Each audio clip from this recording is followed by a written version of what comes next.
Bienvenido Daniel Haddad, fundador de Infobae. Mundialmente somos los número 1, duplicando al segundo. Tenía mucho miedo a quedarme en la calle. Yo vengo de una familia muy humilde y sabía lo que generaba la falta de dinero en casa. El primer día que le invité a salir, me quedé sin nafta. ¿Me ayudas a empujar el auto?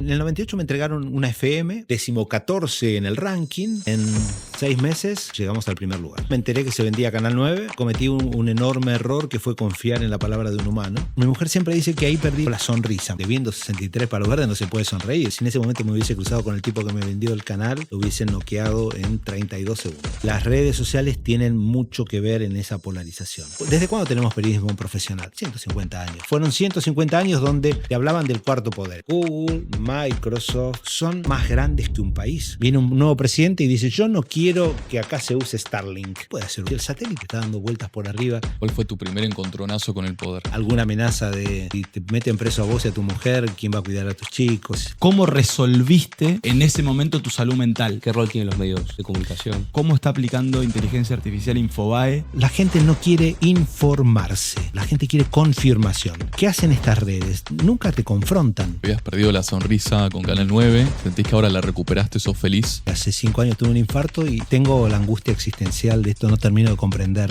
Soy un tipo que la vida le dio demasiadas cosas más de las que esperaba y así que puedo llamarme que soy una persona feliz. La Fábrica Podcast. Creando valor. Este capítulo es presentado por Zotic, soluciones de almacenamiento presentes en cada historia. Bienvenido Daniel Haddad, fundador de Infobae, el medio de habla hispana más grande del mundo. Bienvenido a La Fábrica Podcast. Muchas gracias por la invitación, un placer estar acá con ustedes. Te digo que es difícil porque él viaja, va, viene, es un honor tenerlo.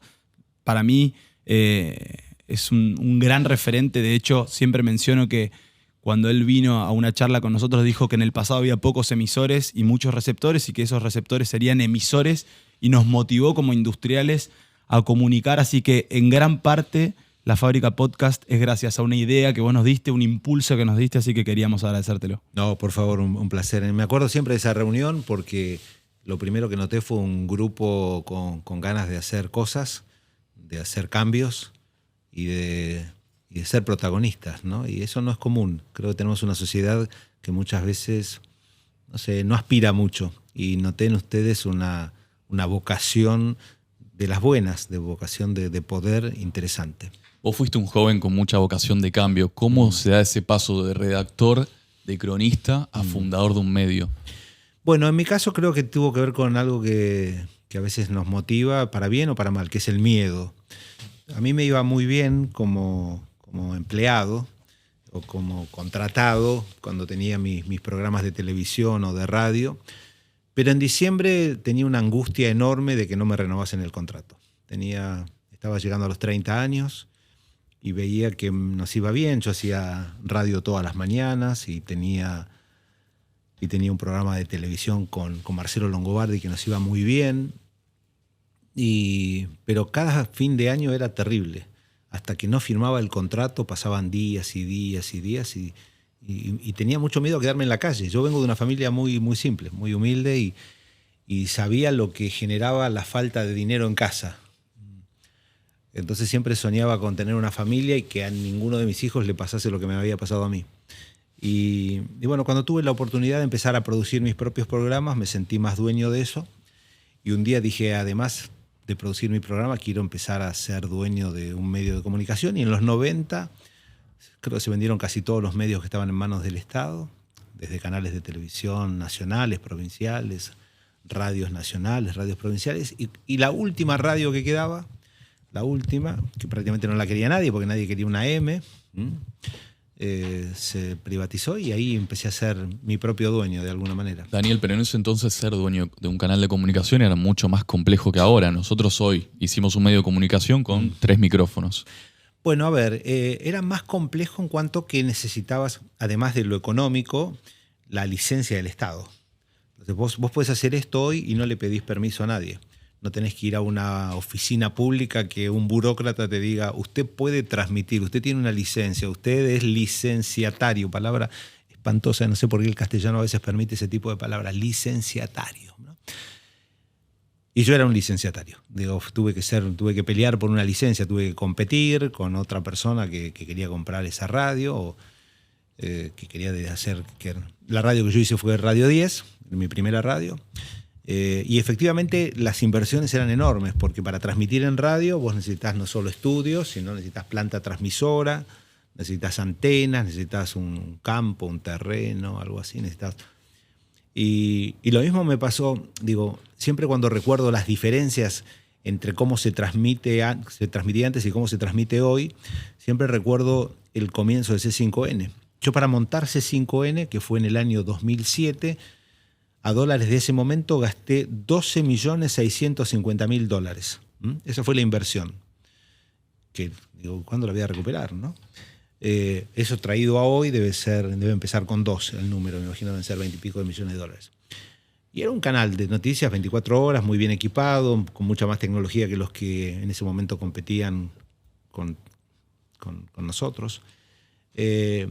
Ahora hoy un influencer o dos influencers o un grupo de amigos compra este equipamiento y compite de igual a igual en calidad de audio, en calidad de imagen y en distribución a través de YouTube con cualquier canal grande. Entonces, ¿dónde empieza a estar el valor hoy? ¿En la tecnología? Bueno, relativamente. Hoy es un commodity la tecnología.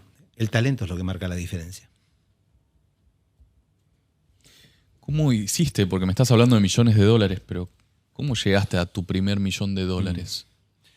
Bueno, cuando yo hice Radio 10, a mí me entregan Radio 10 ¿En el 98? Sí, pero real, en el 98 me entregaron una FM que se llamaba News en ese momento, y la AM la tomo el 4 de enero de 1999. Ahí salimos con la primera programación, 14º en el ranking, y en 6 meses llegamos al primer lugar. ¿Cómo? Bueno, creo que fue interesante elegir a quién le hablábamos, ¿no? Primero creo que fue una radio que creamos el mito de que era la más potente. Decíamos Radio 10, la más potente. Y la verdad no era la más potente. Tenía la misma cantidad de kilowatts que Continental, que Rivadavia, que Mitre. Pero lo importante a veces son las percepciones más que las realidades, ¿no? Entonces la gente decía, che, qué bien que se escucha la radio. Y era de boca en boca eso. Después era una radio que tenía un discurso de centro-derecha, en un momento donde todo el periodismo estaba más bien ubicado en el centro-izquierda. Nosotros decíamos, si la sociedad es un círculo, y lo parto al medio para acá, y acá para este lado es derecha e izquierda. Y lo parto por acá, y de acá es clase media alta, clase media baja. Si logramos tener un 25%, un cuartito de eso, somos líderes, porque en ese momento Rivadavia, Mitre y Continental tenían en 20-21% de share por mes, y a veces se turnaban el primer lugar. En 6 meses nosotros llegamos al 24%, fuimos primeros. O sea, que así llegamos primeros. Al poquito tiempo, 1999, cae un grupo de radios norteamericanas que se llamaba EMI Group. Y fueron a comprar Continental y no se la vendieron. Fueron a comprar Mitre y el grupo Clarín dijo de ninguna manera vamos a entregar Radio Mitre. Y me vinieron a ver a mí y yo les dije, mire, yo vendo una parte, pero si me quedo con el control de los contenidos, les vendo la mayoría. Y ahí vendí el 75% de la M y de la FM, que todavía se llamaba News, que era un fracaso importante. Yo estaba concentrado en Radio 10, en $15 millones. Fue tu primer golazo, porque venías... No fue mi primer millón, fue de repente 15. Claro. Yo no entendía nada. De orígenes humildes, aparte. Para mí 15 decía... Es más, mi mujer se compró por primera vez una cartera Louis Vuitton en ese momento. Tremendo. Sí, ahí dijo, ¿puedo comprarme una Vuitton? Digo, claro, si tenemos $15 millones. ¿No? A ver, igual hablar de dinero es una cosa que no es una de las cosas que más disfrute, pero si para ustedes sirve, les cuento la historia. Y ahí fue que me pude dedicar con mucha tranquilidad a estudiar qué había que hacer con la FM. Por primera vez se hizo una encuesta sobre los gustos musicales ni siquiera de los argentinos, del AMBA.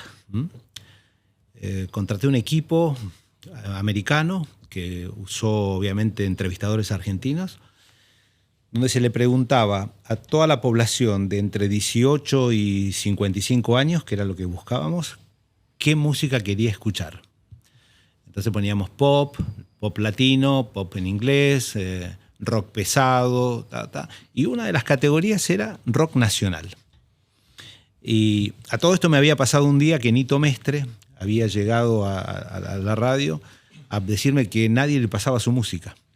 Y ahí yo dije, vamos a hacer una encuesta. Porque si a mí me gusta Nito Mestre, a mucha gente le debe gustar Nito Mestre. Un error, ¿viste? Uno se piensa que lo que le gusta a uno le gusta a todo el mundo. Entonces dije, vamos a chequearlo.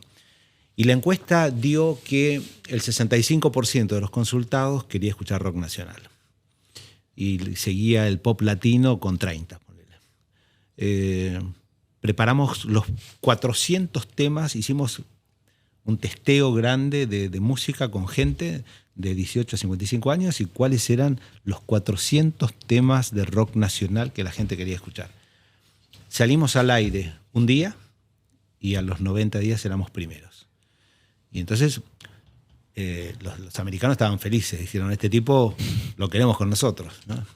Y estuvieron conmigo como 4 o 5 años hasta que la Argentina pegó un choque y tener activos para ellos en la Argentina era un problema. Y un día me dijeron, nos queremos ir, pusimos 15, con 12 nos vamos.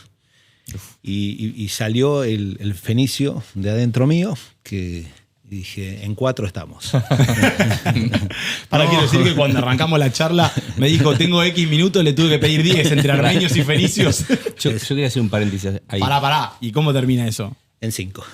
O sea, quería saber cómo había terminado la conversación. Terminó en 5. Yo lo que te iba a preguntar era, eso que hiciste de consultar y de ver, de estudiar el mercado, en ese momento no había tanto estudio de mercado como hay ahora, base de datos, y era más intuición del empresario. Decir, absolutamente. Era olfato. A ver, una frase mía era, yo tengo olfato. Ahora lo perdí con el COVID, no tengo nada de olfato, pero también reconozco que sería un irresponsable si tomase una decisión sin datos. Hoy me parece que no hay ningún tipo de decisión. Nosotros tomamos todo el tiempo. Infobae hoy es una empresa de datos. ¿Es una empresa periodística? Sí. ¿Es una empresa de desarrollo tecnológico? También. Pero sobre todas las cosas es una empresa de datos. Pero ¿cómo trabajan eso? O sea, obviamente vos tenés un montón de sistemas, yo pude ver, llegás a Infobae y vos vas viendo las métricas de Infobae donde cada nota tiene cuánta gente lo está mirando, pero ¿qué equipo tenés analizando el dato? Una es la generación del dato y desde el punto de vista del análisis, ¿quién te lleva a vos constantemente esos datos para decir, Dani, ¿qué hacemos con esto? Tenemos sistemas de alerta que los maneja un equipo de datos que nos alerta sobre tendencias, que cada vez lo estamos automatizando más, ¿no? Digo, tenemos, no sé, scrapeamos todo lo que son fuentes abiertas y imaginemos que, no sé, Tommy aparece en las fuentes abiertas 100 veces por hora. Y en un momento aparece 500. Y ahí aparece una luz amarilla. Che, ¿qué está pasando? Hablemos de esto. Primero miremos. Y después aparecen 1000. Y ahí ya la alerta no es amarilla, es roja. Entonces ahí un editor se empieza a fijar por qué están hablando de Tommy. Y ahí se toma la decisión, ¿hacemos una nota o no? Y si la hacemos, ¿qué buscamos? ¿Qué datos? Tal vez es alguien que dice, Tommy dijo que el fin del mundo va a llegar. Bueno, llamémoslo, preguntémoslo por qué dijo eso. Eso antes era imposible. Hoy te diría que cualquier empresa puede hacerlo. Sí, perdón. No, perdóname a mí. No. Cuando vos decís luz amarilla, luz roja es que Infobae llegó tarde esa noticia. Antes, en la antigüedad se decía que había que llegar primero. No, siempre se quiere llegar primero en el periodismo a tener el primer dato, ¿no? Aunque sé que la gente ya no valora tanto las primicias, sino más el análisis quizás, o el what next, ¿no? Después de esto, ¿qué? Porque las primicias hoy las puede dar cualquiera desde la cuenta @carlos722 y tal vez el tipo la pegó porque estaba ahí, sacó una foto y vio el accidente. No, yo lo que digo es cuando decidimos qué es nota es que vamos a ocuparnos del tema, que vamos a poner un redactor o un equipo, depende del caso, de investigación, o le vamos a pedir a un colaborador nuestro especialista en ciencias o en lo que sea vinculado a esa noticia para que haga un artículo y que después un editor lo publique. No, de alguna manera eso que ustedes cuando ven que una noticia es importante o lo que sea, de alguna manera surge de Google, surge de redes, O sea, de alguna manera uno está muy linkeado a lo que pase, pareciera como el cliente Google más que el final, ¿no? Nosotros vemos todo, vemos las tendencias de Google y las vemos más profundamente que lo ve cualquiera que ponga Google Trends. Nosotros tenemos métodos de ver con profundidad esos datos.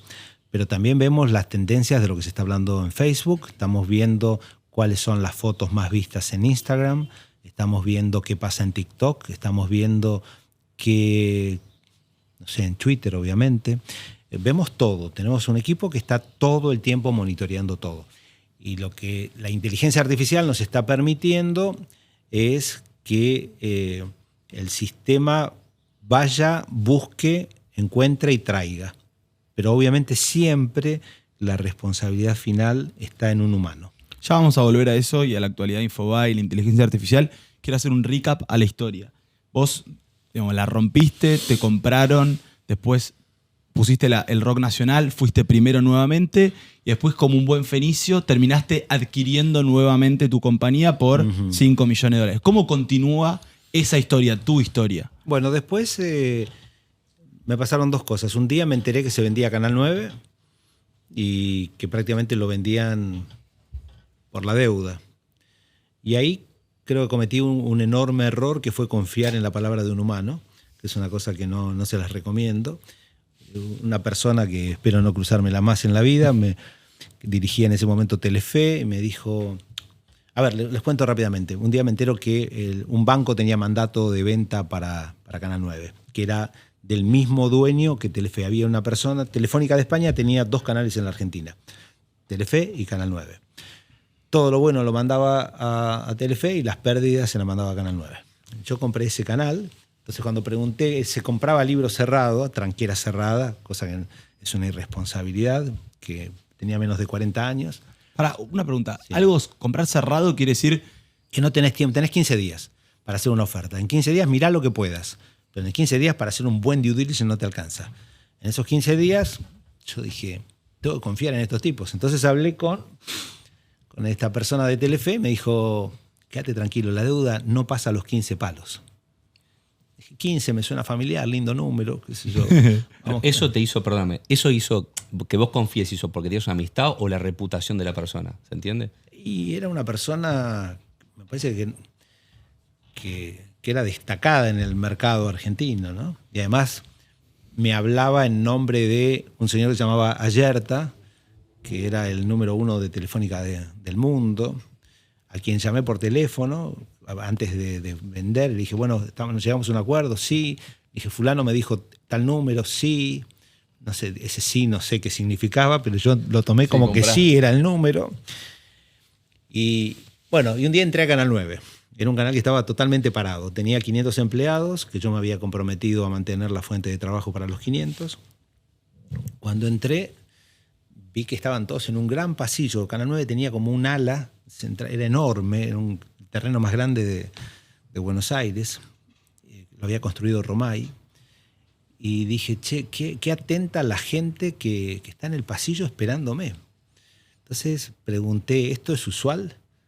Digo, con cualquiera que llega lo reciben así. Dice, no, están todo el día en el pasillo porque no hay mucho para hacer. Entonces era mucha gente que no tenía trabajo, no se producía. Y fue un muy lindo desafío poner a hacer ese canal. Lo humano fue genial, la gente, la camiseta puesta de los trabajadores de Canal 9 fue increíble. Ahora también llevé un amigo para hacer un análisis de la compañía y detectamos que venía todos los meses y me decía, che, no son 15, son 25. El primer mes me dijo. ¿Qué 25? Millones de dólares de deuda. Primer mes pasó de 15 a 25 millones de dólares de deuda. Sí, porque cambió el dueño y empezaron a llegar pedidos. Che, me debes tanto, me debes las películas que compraste el año pasado, me debes la heladera y el freezer. No sé, llegaban deudas increíbles. Dios mío. Al mes siguiente eran 35. Y entonces junté con mis abogados y dije, vamos a devolver Canal 9. Entonces me tomé un avión, me fui a España, lo vi a Alierta y le dije, señor, me parece que nos confundimos. Usted me dijo 15, ya van 35. Me dijo, usted tiene más de 18 años, firma un contrato. Me humilló el tipo, ¿no? Le dije, esto es una guerra. Y decidí concursar la compañía. El concurso, ¿para qué sirve principalmente? Es la mejor auditoría que hay, porque todo el mundo tiene plazo. El famoso artículo 36 de la ley de concursos hace que todos los que creen que tienen una deuda o una creencia van y se presentan. Y ese día fue terrible. Esa fue la primera noche en mi vida que tomé alcohol, porque el número final dio $63 millones. Yo debía... ¿Por 4 de lo que creías? Yo compré por 15, teóricamente. 63 no era ni rentable ni nada. Y ahí empezó una etapa de mi vida muy compleja que fue... Mi mujer siempre dice que ahí perdí la felicidad, ¿no? o la sonrisa más que la felicidad. Yo me reía mucho, sonreía todo el tiempo. Debiendo 63 palos verdes no se puede sonreír, es una cosa... No podés dormir. Y esa noche no podía dormir y por primera vez descubrí el vodka, que no es una mala recomendación. Pero no sé si es bueno tomarlo para dormir, ¿no? Cuando me levanté sentí vergüenza, había un olor a alcohol en la mesa de luz, dije, algo anda mal.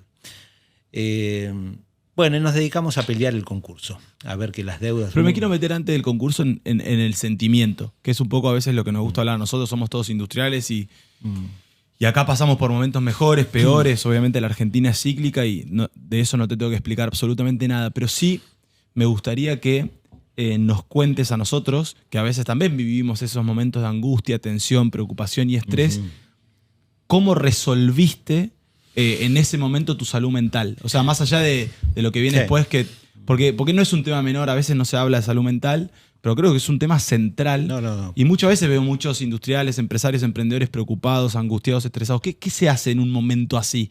¿A quién recurre Daniel Haddad en momentos de tensión, estrés, miedo y angustia?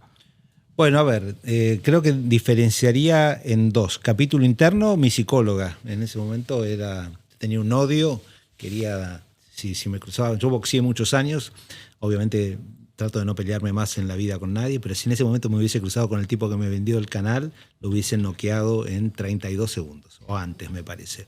Pero ese no es el camino civilizado para hacer los negocios. Tenía bronca, tenía miedo. Digo, yo no puedo parecer fundido. No sé, mi patrimonio no llegaba a ese número, pues si vendía todo no llegaba a eso. Entonces puse, creo que un gran equipo de abogados comercialistas, especialistas en concursos, que me dijeron, mira, podemos ir por el fraude que te hicieron o podemos simplemente defendernos y mostrar que muchas de estas deudas fueron infladas por X personas. Y ganamos, el concurso fue muy bueno. Conseguimos en 3 o 4 años bajar la deuda de esos 63 millones a un 25%, conseguir conseguir un tiempo de gracia de 2 años y el resto pagarlo en 15 años. Entonces, el número de la empresa cambió totalmente.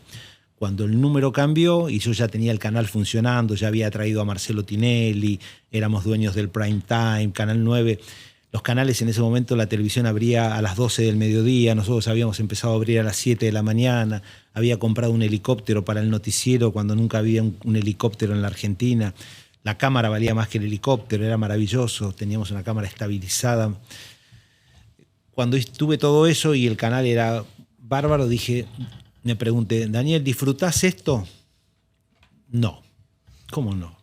No lo disfruto. ¿Por qué? Por el canal, yo disfruto las noticias, ¿no? Y el hacer, pero obviamente cuando tenía 3 novelas por día propias con Sebastián Ortega, tenía a Tinelli haciendo Los Roldán, tenía a Marcelo todas las noches haciendo Showmatch, era un canal potente.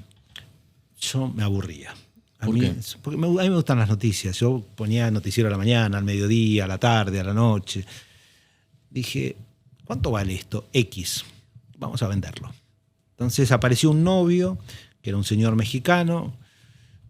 Yo después del vodka volví a... ¿Pero cuánto tiempo después? O sea, de ese vodka, la venta fue... 3 años después. Sí, y una duda más relacionada a eso. ¿Por qué en un momento de máxima tensión en cuanto a la deuda invertiste para salir de ese gran problema? Porque un canal sin éxito es muy difícil de vender. Yo quería... Digo, en algún momento esto va a estar saneado. Confiaba mucho en mis abogados, veía que el proceso iba bien. Dije, apostemos a que el canal esté bien. Digo, es como me imagino que una fábrica abandonada es más difícil que vender una fábrica donde estás al 100% de la producción y estás con un buen producto, estás haciendo las mejores camisas de Buenos Aires. Bueno, yo tenía las mejores camisas. Marcelo era una imagen impresionante en ese momento. La publicidad que nunca llegaba a Canal 9 llegó toda de repente. Los números estaban bastante bien y ahí encontré un novio, que fue un señor mexicano que tenía canales en toda América, tenía 30 canales y le faltaba su banderita en el territorio argentino. Don Ángel González y González, que conmigo fue un caballero. Lo iba a ver a su restaurante en Key Biscayne y en 3 noches de mucho vino, yo no sabía que había un vino muy bueno, se llamaba Sassicaia, que es de una bodega que se llama Antinori. No sé si alguien toma vino, parece que es un vino bastante bueno. Y este hombre tomaba el triple de lo que tomaba yo. Por cada copa que yo tomaba 3. Y con lo cual el precio lo discutimos, fue bárbaro. Claro. Y ventaja en tu negociación. Ventaja, sí, señor. Yo hacía que tomaba. Y bueno, nos pusimos de acuerdo y ahí vendí y el número fue atractivo. Por lo que había entrado, multipliqué por X 12X. ¿12? 12, sí, fue un buen negocio. El Fenicio funcionaba, ¿viste? En ese momento te diría que el dinero era una cosa importante para mí. Después con el tiempo yo no seguí la carrera de la riqueza. En un momento, una vez descubrí un libro, ya me voy a acordar cómo se llamaba, que decía que el hombre tenía que tener como clave saber qué era suficiente para él. Y en algún momento después de la venta de ese canal, después de esa venta del canal siguió la historia, que dije, quiero hacer un canal de noticias y ahí hice C5N. Y después vos me preguntabas, Tommy, cómo siguió la vida. Yo compré más radios. Una vez tenía una casa en Punta del Este que la entregué a cambio de una radio. Mirá lo loco que estaba. Mi mujer estuvo unos meses sin hablarme prácticamente.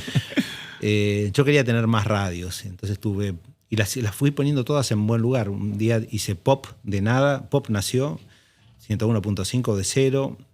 Vale, 97.5 de cero y también llegó a estar primera. Hice una radio de música clásica que hacíamos conciertos en Buenos Aires. Amadeus fue increíble. Tuve una radio que se llamaba TKM y alguna más me voy a estar olvidando. Pero en 2012 pasaron cosas y C5N, que era un canal exitoso, y estas radios también las tuve que vender.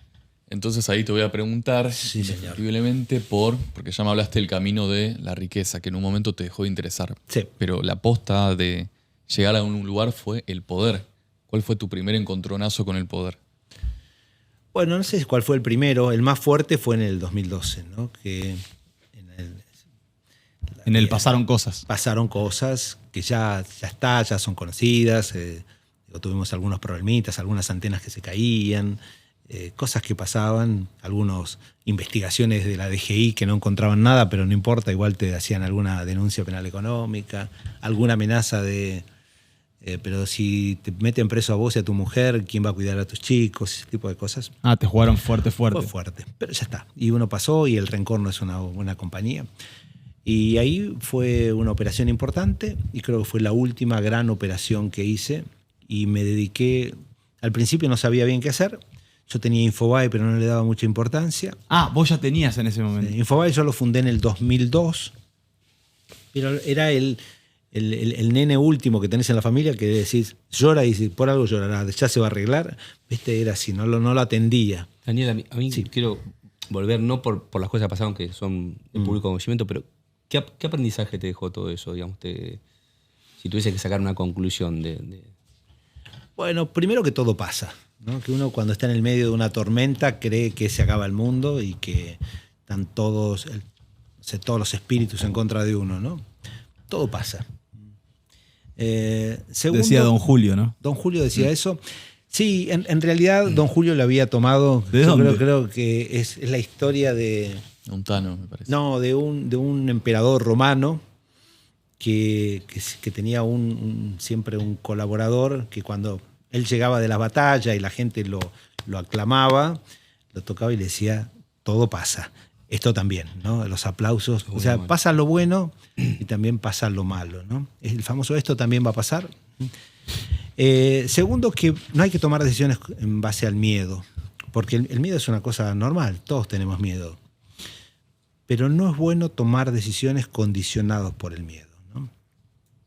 Y después hay que tener un buen entorno. A mí, en mi caso, mi familia fue un respaldo espectacular, que siempre estuvo al tanto, no de los detalles, pero sí de los problemas que estaba teniendo. Yo no llevaba todas las preocupaciones, pero si vos tenés un buen entorno de afectos, sean familia, amigos, colaboradores, toda tragedia que uno cree en ese momento que es la peor tragedia del mundo, pasa más rápidamente. ¿Tu mujer es responsable de tu éxito? Sí, bueno, a ver, mi mujer es responsable de un montón de cosas lindas que me pasaron en mi vida, sí, absolutamente. Sí. Sí, Viviana me acompañó. Cuando me conoció Viviana, yo tenía un Renault 6, creo que era. Y el primer día que le invité a salir, me quedé sin nafta, ¿no? ¿Dónde? En la General Paz. Y le dije, Viviana, recién la primera vez que la veía, le digo, ¿te puedo pedir un favor? Sí, ¿me ayudas a empujar el auto? y sentí mucha vergüenza, ¿no? Pero bueno, parece que el gesto le gustó, ¿no? Me sintió parte de una aventura. Nunca había empujado un auto. Pero sí, es clave la persona o las personas que acompañan tu vida, ¿no? ¿Y sentís que ese Daniel que empujó el auto junto a Viviana cambió o sigue siendo el mismo, pero en unos zapatos mejores? O... Sí, obviamente la vida fue mucho más generosa conmigo de lo que yo esperaba, pero no es el determinante eso de los momentos felices que tenemos. Yo creo que fui muy feliz cada vez que nació un hijo mío, o viendo crecer, los veo hoy crecer y las cosas... Puede sonar horrible decir esto, cualquiera que lo está viendo va a decir, claro, flaco, vos vendiste en tanto, te compraste esto. Sí, pero es cierto, la vida es más fácil con recursos. Pero las cosas que realmente valen en la vida no tienen un precio, ¿no? Digo, ver que tu hijo... No sé, a mí me ha pasado... Algún hijo mío tuvo una operación, ¿no? Y ahí te das cuenta que vos podés tener 1, 2, 10, 100, 1000, lo que sea, que vos dependés de que el médico haga el corte exacto. Hace 2 años estaba, por ejemplo, en Miami, un domingo, Viviana estaba cerrando un tema en Buenos Aires. Viviana tiene una empresa de tecnología aplicada a la educación. Y yo estaba comiendo con Opi Morales y el dueño de un banco argentino, un mediodía. Y recibo un llamado desde Madrid, miro el número, digo, esta es Mili, yo tengo una de mis hijas que vive en España. Que hace un gran podcast. Que hace un podcast muy bueno. Ella sí, la escuchamos, una genia. La fórmula es muy talentosa. Y hola Mili, y me dice, no soy Mili, soy fulana. Mili se está retorciendo de un dolor, no sabemos qué hacer. Y yo no sabía, estaba desesperado, estaba en Miami, a Madrid, ¿qué le está pasando? Y llamé a Hugo Sigman y le dije, le está pasando esto a mi hija en Madrid, ¿qué hago? Me dice, que vaya ya mismo a tal sanatorio, yo voy a hablar con la directora que conozco. Muy bien, Hugo, un señor, un caballero. Le mandamos un abrazo, pasó por acá y lo queremos mucho también. Un fenómeno, tipo de esos diferentes, ¿no? Yo estaba en Bermudas, pasé por el departamento, agarré el pasaporte y así viajé. En el taxi o en el Uber estaba pidiendo un vuelo. Y hasta que la vi a Mili, que estaba muerta de dolor, y hasta que la operaron a Mili, fueron 48 horas donde la directora nos decía, hasta que si no abrimos, no sabemos qué tiene. Y ese día vos decís, nada de lo que tiene que ver con una cuenta bancaria o una propiedad ayuda en este caso. Entonces, si en ese momento vos tuvieses que cambiar todo lo que hiciste en la vida porque tu hijo salga bien de una operación, yo no dudaría un instante. Entonces, volviendo a cuán importante es... Bueno, yo creo que hay gente que no puede vivir sin correr por el patrimonio, ¿no? O decir, bueno, yo quiero ahora comprarme el G700. Creo que salió, el 700 ya salió, ¿no? El G700 es el Gulfstream 700 que bien equipado vale $70 millones. Un avión. Es un avión maravilloso. Yo viajo en American Airlines bárbaro. Digo, no entré nunca, me parece, en la carrera por cuál es la cuenta bancaria más grande. Y te juro que no me arrepiento de eso. Yo soy muy feliz exactamente con lo que tengo. Entonces, te decía, ese libro que es suficiente para vos, a mí me cambió la vida. Digo, y lo suficiente no solamente en recursos materiales, en recursos afectivos, ¿no? Digo, yo con el número de amigos que tengo, yo estoy en una etapa de la vida que estoy medio hosco, medio antisociable. No tengo ganas de conocer nuevos amigos. Debe ser que ya estoy grande o que tengo muy buenos amigos. Entonces, con los amigos que tengo es suficiente y no quiero perder ninguno. Sí dedico tiempo a no perderlos. Viste que uno a veces se olvida de los amigos en la carrera profesional. Decís, entre una reunión que tengo con un posible anunciante y mi amigo, a mi amigo lo veo en cualquier momento. No, los amigos hay que verlos cada vez que tenés ganas o cada vez que tu amigo tiene ganas de que lo veas. Entonces, volviendo, creo que con Viviana es muy parecida a mí en eso. Creo que nos gusta vivir bien, pero ninguno de nosotros tiene una vida ostentosa, ni qué sé yo, mi auto acá, no sé, recién con Tommy me vi en la puerta, no tiene el asiento eléctrico. Pero mi mujer me dice, es un exceso esto. Le digo, no, qué sé yo, prefiero. Buenos Aires es una ciudad que no está bien. Entonces, me parece que a veces la ostentación, digo, no lo sé, qué sé yo, tampoco estoy tan seguro de esto, ¿no? Pero bueno. Yo quiero volver.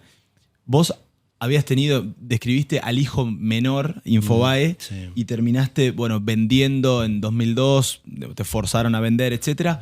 Bueno, ¿cómo pasa ese hijo menor a ser el medio más escuchado del mundo en lo que tiene que ver con lengua hispana? O sea, ¿qué hiciste? ¿Cómo lo hiciste una vez más? Bueno, lo primero que pasó fue el día que vendí. Todo, vendí C5 y las 5 radios. Me dije, Infobae no está en venta. No, pero ahí tiene que ser todo o nada. Y fue, nada. ¿No? ¿Viste? También la negociación es nada, no se vende eso. Pero te lo pagamos bien, no es nada. Eso no se vende. Yo vendí un 12 de octubre del 2012.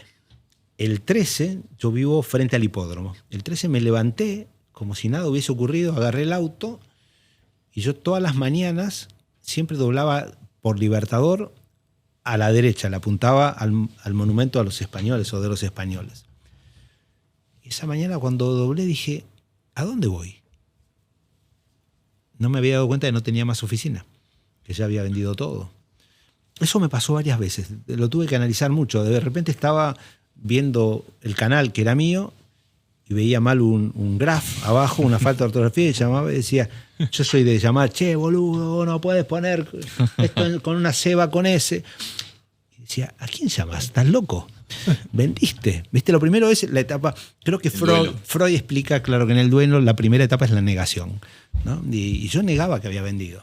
Después vino el cuestionamiento. Cagón, me decía, ¿por qué no hiciste un poco más de esfuerzo? Miedoso, ¿por qué no te enfrentaste a fulano? Porque no podía, porque las diferencias eran abismales. Era un peso liviano de un mediano junior de 72 kilos contra un peso pesado de 108 que ante la primera trompada salías del ring directamente. Y después fue la aceptación. Bueno, alquilé una oficina que vos la conocés, es así, sigo con la misma oficina y empecé a pensar qué hacer. Me tomé un avión y fui a visitar a Londres a Juan Antonio Giner, que fue la persona que cuando yo tuve la suerte de ganar becas en la vida y de viajar a estudiar, yo hice un posgrado en la Universidad de Navarra en Ciencias de la Información.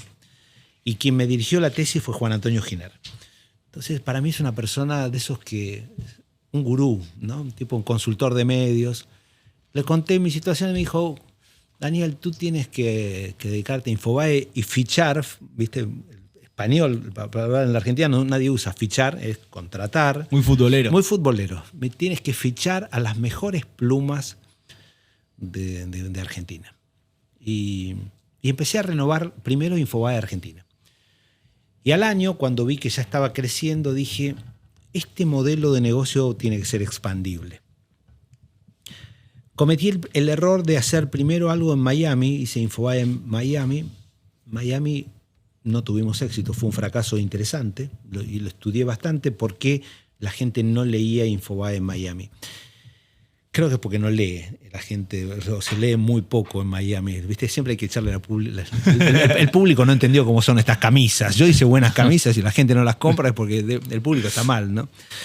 Bueno, pero a partir de ahí empecé a estudiar otros mercados. El primer mercado que abrimos fue México, después abrimos Colombia, después abrimos Perú, el último hace 2 años fue en Madrid, en España, Y salvo en Madrid, que estamos en el top 6, en México somos número 1, en Perú somos primeros, en Colombia también, en Argentina también. Y mundialmente somos los número 1, duplicando al segundo, que es un diario que para mí siempre de chico era el modelo de diario, que es el diario El País de Madrid, un diario maravilloso. ¿Y abrir qué significa? ¿Vos vas para ese país? Yo voy siempre con colaboradores, obviamente. La primera etapa. ¿Cuánto tiempo pasás? Yo poco. Yo me angustio rápido, no puedo estar muy lejos. Siempre tengo de la familia. Me escapo. O de mi casa, o de mi centro. Tengo algunos problemitas, no soy un tipo del todo normal, pero voy, veo, hablo con gente y dejo a mi equipo trabajando. La primera etapa es armar la redacción, después se arma el resto. Tecnológicamente es muy simple, nosotros tenemos un CMS muy adaptable a todo, es muy fácil de entrenar. Y el CMS se llama Content Management System, que es la arquitectura donde uno pone las noticias, los videos, las publicidades, los gráficos, ¿no? Y todo lo haces desde un teléfono o desde una computadora. Y armar redacción, nosotros tenemos una muy buena redacción en México. En México sacamos una diferencia muy importante al segundo. En Colombia y en Perú tenemos buena diferencia sobre el segundo. Y en España, el número 1 tiene 18 millones de usuarios únicos y nosotros tenemos 15. O sea, no estamos tan lejos. Yo creo que en algún momento, no creo que seamos primeros en España, porque la prensa española pero creo que vamos a estar seguramente terminando el año próximo dentro de los 5 primeros. Si pasamos a números, hoy, ¿cuánta gente en todo el país por mes le...? 60 millones de usuarios únicos para Comscore. Pero Comscore tiene, a mi manera de ver, cierta desventaja, que solamente me toma 18 años y 55. ¿Por qué? Porque las agencias de publicidad miran 18-55. Ahora, tenemos chicos de 15 años que leen Infobae, pero tenemos mucha gente que tiene más de 55 que lee Infobae. O sea, yo para Comscore soy un señor que no compra autos. Yo tengo 63 años. Este tipo no debe comprar autos, no debe usar hoteles en el exterior, no debe comprarse tickets de avión.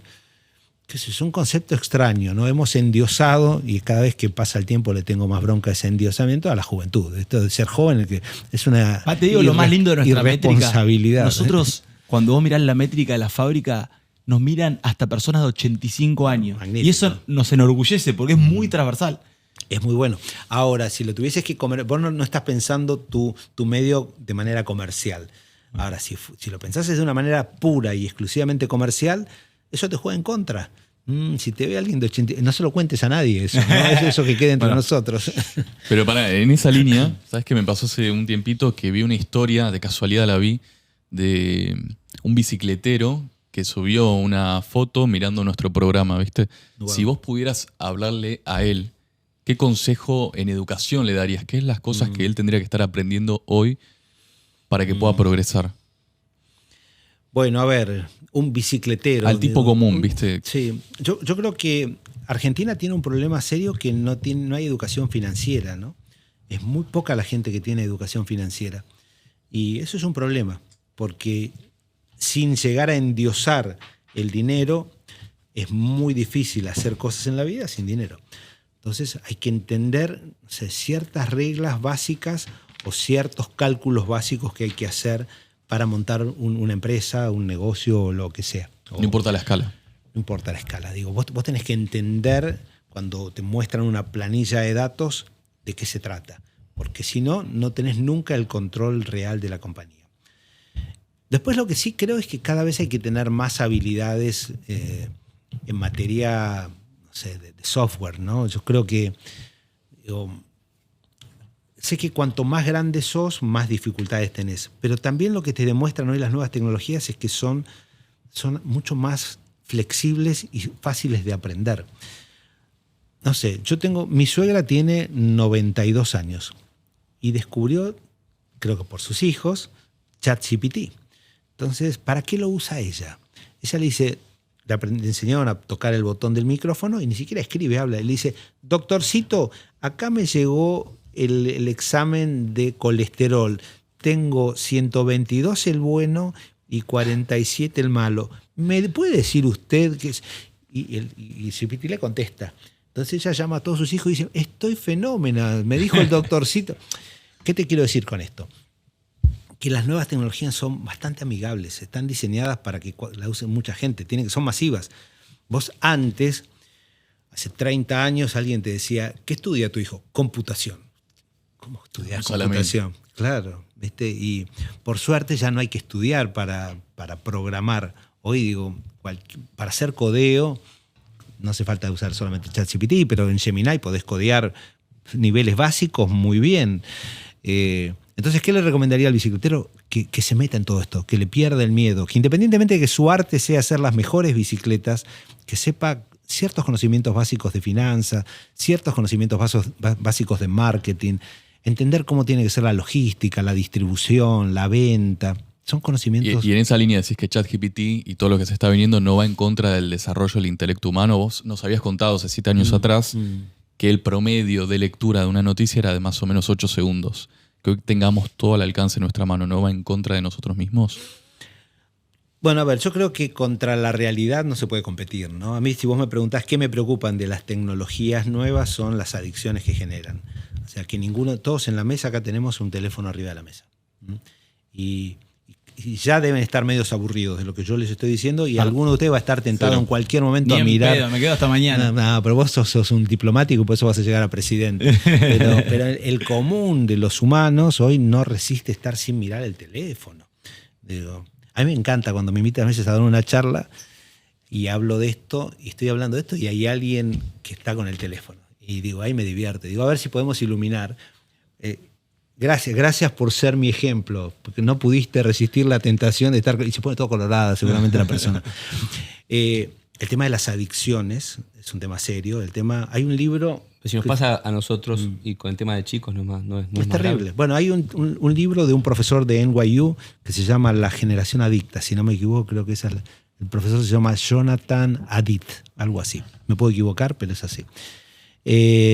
Donde dice que si a uno cuando compras un remedio, el prospecto te dice todas las contraindicaciones que tiene. Cuando vos compras un celular y se lo das a un chico, nadie te explica todo el daño que puedes hacer. Y a mí me impresiona la gente que vos subís una foto a Instagram y en 10 segundos hay gente que está dando su like, que se agradece. Y le digo, ¿qué pasó con la vida de esta persona? ¿Qué hace a las 3 de la mañana dando like en un teléfono, ¿no? Esto está pasando. Y cuanto más chicos, la adicción se va a hacer más fuerte y va a ser más difícil de cambiar. Yo quiero entrar, antes de volver a Infobae, quiero entrar un poco en inteligencia artificial, que vos sos una persona que conoce, lo viene trabajando. Y en esto preguntarte, 1, ¿cómo está aplicando inteligencia artificial Infobae? 2, si la inteligencia artificial está afectando a los medios en sus búsquedas. Decir, che, en vez de ir a Google a buscar algo, nada, hago como doctorcito en ChatGPT. O sea, ¿cómo lo utilizás en tu medio y cómo afecta al mismo tiempo en la búsqueda? Empiezo por la última. Nos está afectando a todos los medios del mundo, a todos. Año contra año, ¿no? Digo, voy a dar datos que espero que no se enojen mis competidores. The Guardian, agosto versus agosto, 37% abajo el tráfico. Tremendo. Sí.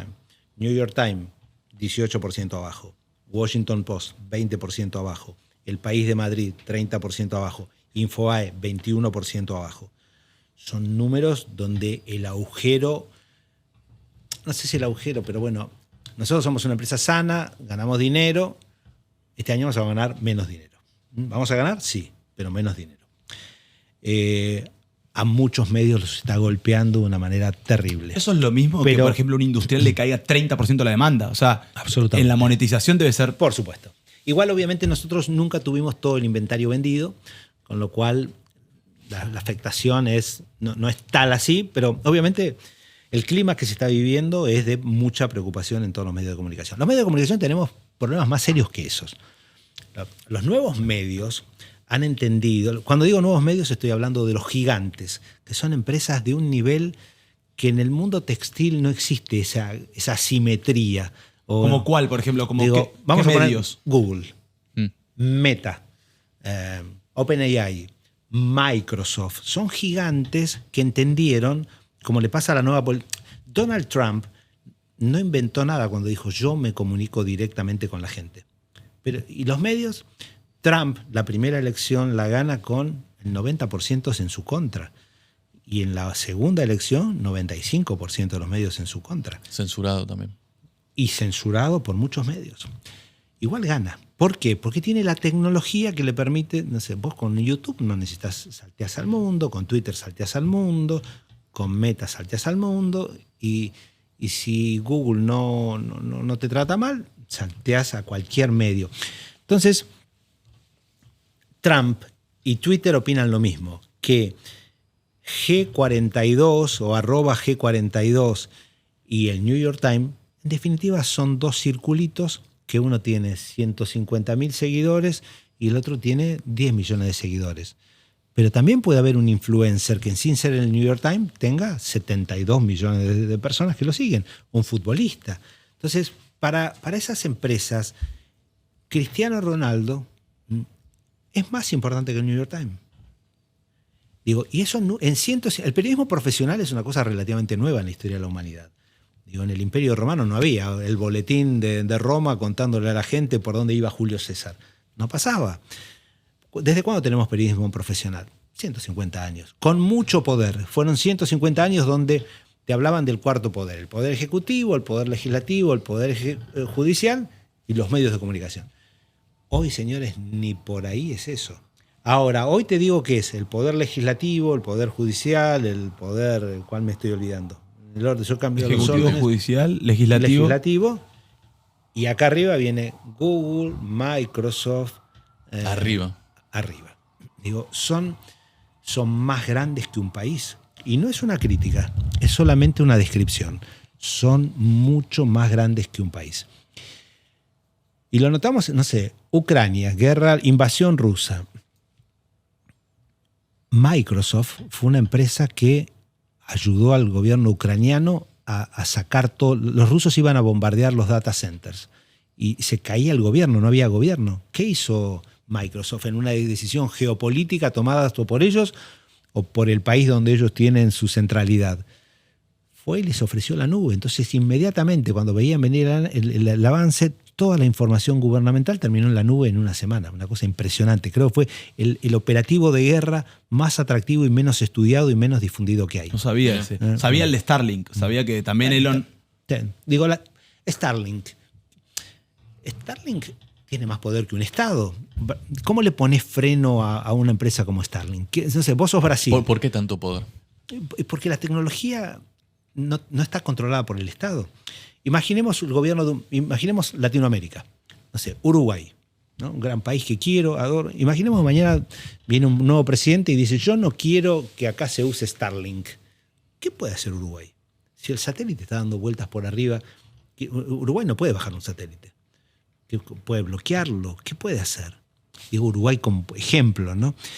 Y así en todo. Es muy difícil, salvo que seas un Estado teocrático y absolutamente dictatorial, y decís, al que lo veo con una antena de Starlink lo pongo preso, cosa que no se puede hacer, es de imposible control.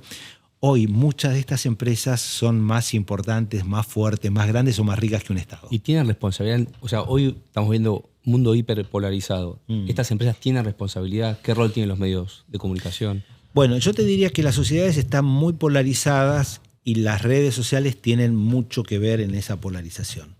¿Por qué? Todos usan Instagram, ¿no? Pregunta, ¿alguna vez Instagram les mostró a ustedes alguna imagen que les disgustó? Pocas veces quizás. Yo creo que nunca. A los 2 días que usás Instagram empieza a conocer tus gustos.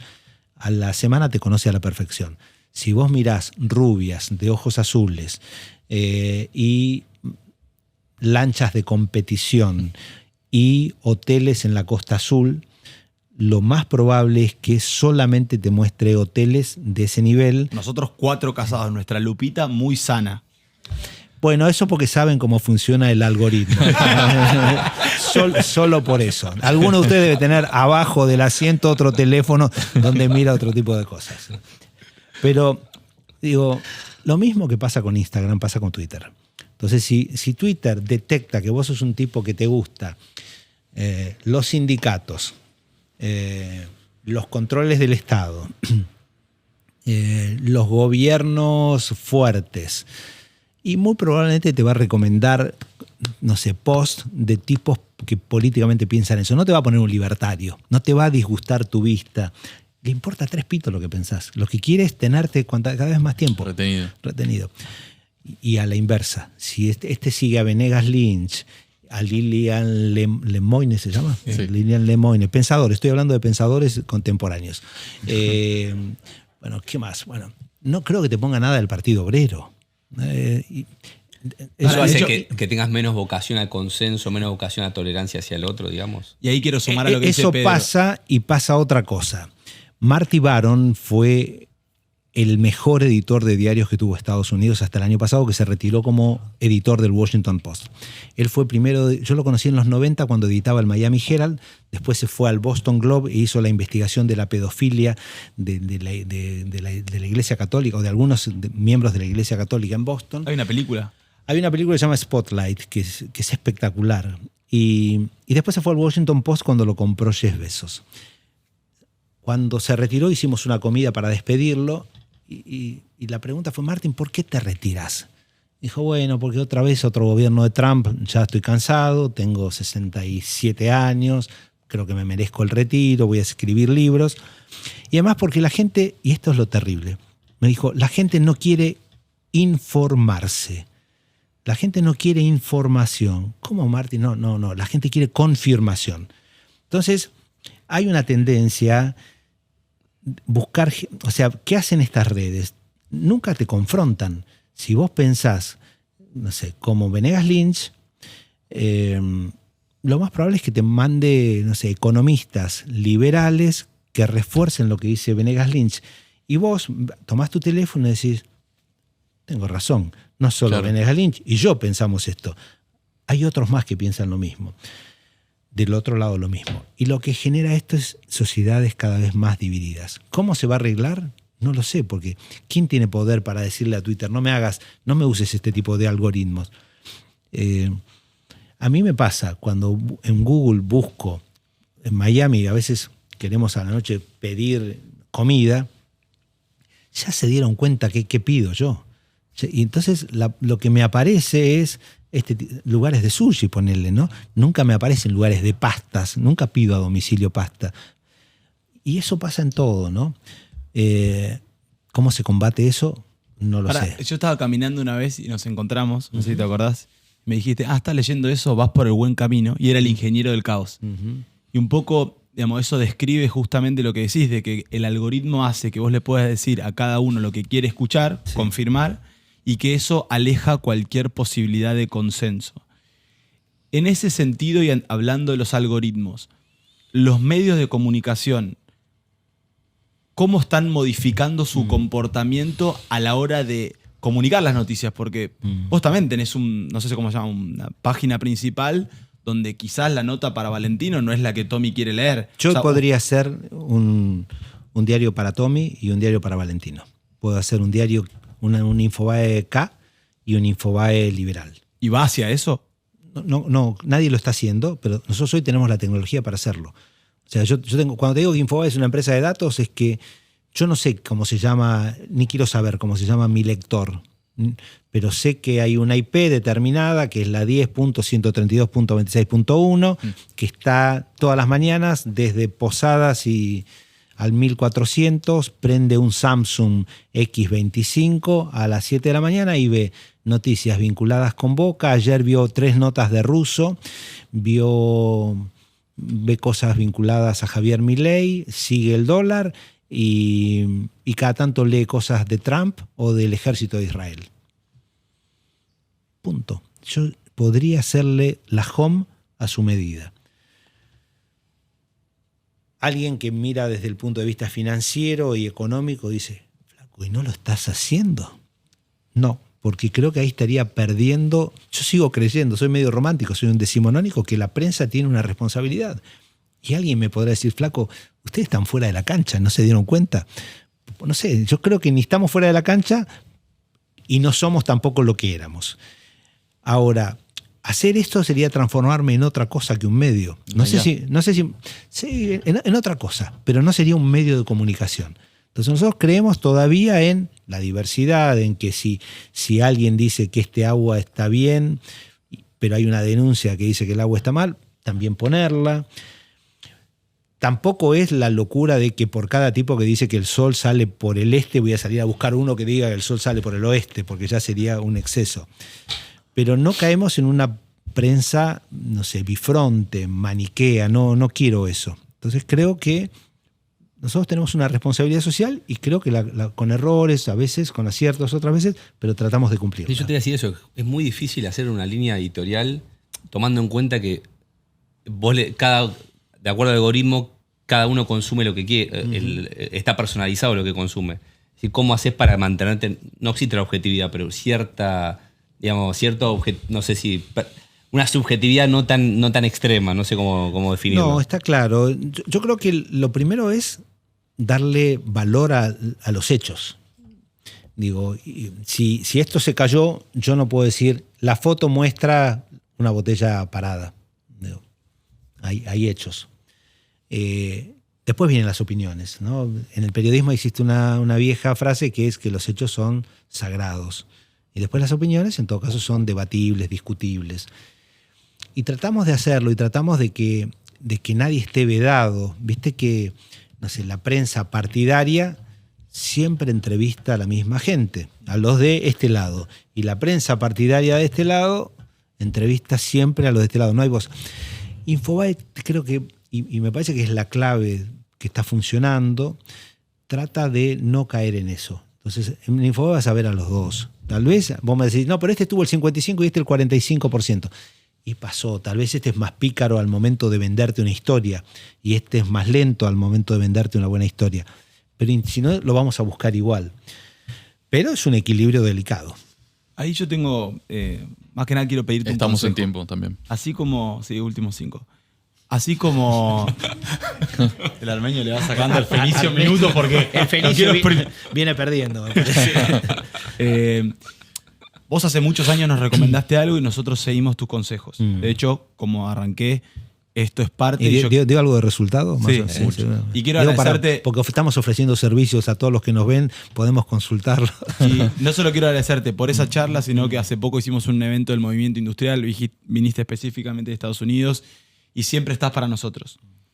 Ahora te quiero pedir un consejo también para nosotros como la fábrica del podcast que está intentando transmitir un mensaje, humanizar las historias de los industriales, humanizar un poco o acercar este vínculo entre los industriales y empresarios con la sociedad. ¿Hacia dónde crees que tenemos que seguir nosotros como la fábrica del podcast o como grupo que quiere comunicar distinto, que quiere hacer distinto? O sea, ¿qué nos recomendás hacia adelante? No sé si en tecnología, en cultura, en equipo. ¿Cómo nos vamos reinventando como vos has hecho todo el Y tiempo? que verticalizamos al campo, al inmobiliario, fútbol.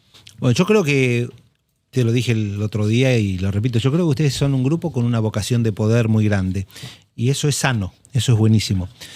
Porque cuando uno va buscando poder es para hacer cambios. Y la Argentina es un país que tiene que hacer muchos cambios. Uno de los primeros cambios que Argentina necesita es mostrar que los tipos que son empresarios no son tipos que vienen a saquear, ¿no? Que son tipos que generan trabajo, que son tipos que generan riqueza, que hacen que una ciudad funcione mejor, porque si la gente está empleada, funciona mucho mejor que una sociedad donde la gente está desempleada.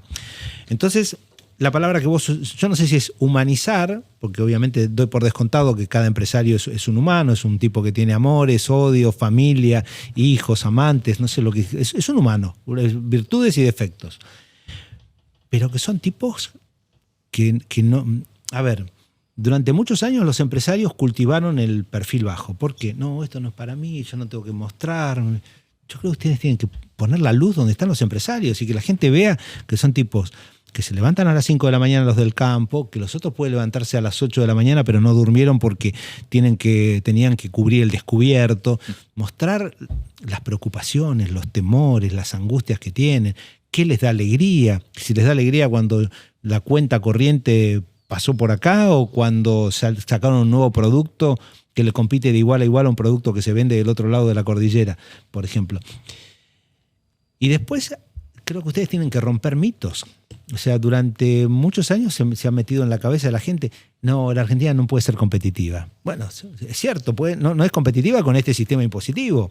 No es competitiva cuando por un despido justo vos tenés que pagar una cantidad de miles de dólares que a una pyme la destruye.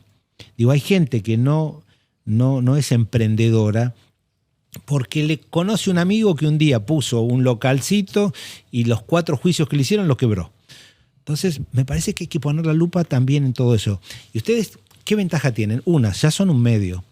2, pueden ser un medio 360, pueden estar en donde sea. 3, se dedican solamente a un tema, la especialidad. O sea, vos no estás hablando de deportes. No se juntan ustedes para hablar acá de la última obra de teatro que produjo Suar y que es un éxito en la calle Corrientes con 3 actrices maravillosas. No, vos no tenés que cubrir eso. Yo tengo que cubrirlo. En cambio, ustedes pueden solamente hablar, hacer foco de lo que les está pasando a los amigos de ustedes, a los padres de ustedes, a los competidores de ustedes, a ustedes. Me parece que pasa por ahí. Ahora, lo que les digo lo están haciendo bien. En muy poco. Yo vi el acto del otro día y no sé cuánta gente en Buenos Aires puede hacer un acto de ese nivel y además con gente entusiasmada. Generalmente hay que pagarle a la gente para que vaya. Y el otro día era un meeting. Estamos como locos, queremos hacer un obra. ¿Nos acompañás Vamos el año todavía, que viene? por supuesto. Nos acompañás 5.000 personas. Sí, vamos todavía. Sí. ¿En 2 años Movistar? No, en uno. No. En 2 años espero estar de vuelta acá, así que voy a tener más tiempo, se los acompaño. ¿Nos acompañás? Sí. Para cerrar mi última, tu mujer había dicho que habías perdido la sonrisa con Canal 9. ¿Sentís que ahora la recuperaste, sos feliz?